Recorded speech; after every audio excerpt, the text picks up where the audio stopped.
La semaine dernière a été consacrée à des conférences sur des thèmes généraux et des actions en faveur du changement climatique. De quoi va-t-il être question dans ces discussions au cours de cette nouvelle semaine? Vous le savez bien, il s'agit de l'argent.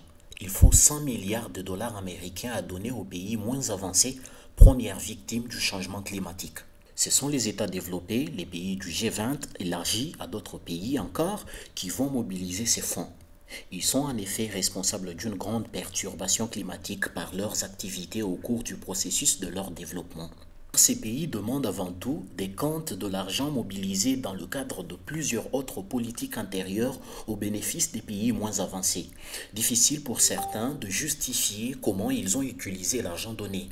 La seconde raison qui fait que ces discussions risquent d'être chaudes, c'est l'ampleur même de l'enveloppe à mobiliser dans un contexte économique mondial pas très bon, 100 milliards de dollars. Or, les yeux des États qui attendent cet argent sont fixés sur des pays comme la Chine et les États-Unis qui sont des gros pollueurs, mais qui sont aussi riches.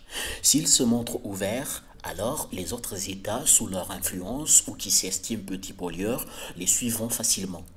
Mais s'ils tiennent à des lignes rouges, infranchissables donc, par exemple, c'est là que ce sera dur. Il y a une autre question présente dans plusieurs discussions et qui inquiète la COP22, l'élection de Donald Trump à la tête des États-Unis. Si Trump, connu pour ses idées tranchées, venait à vouloir ne pas soutenir la politique d'Obama en matière de changement climatique. Enfin, d'autres blocs de négociations sont formés par des États du Moyen-Orient, de l'Amérique australe et de l'Afrique avec la RDC en tête des pays moins avancés. Mais on le sait, les Africains vont à cette COP pour demander de l'argent, non pas pour contribuer aux 100 milliards de dollars. Marrakech, Didier Moukaleng Makal, Kyondo Radio Télévision.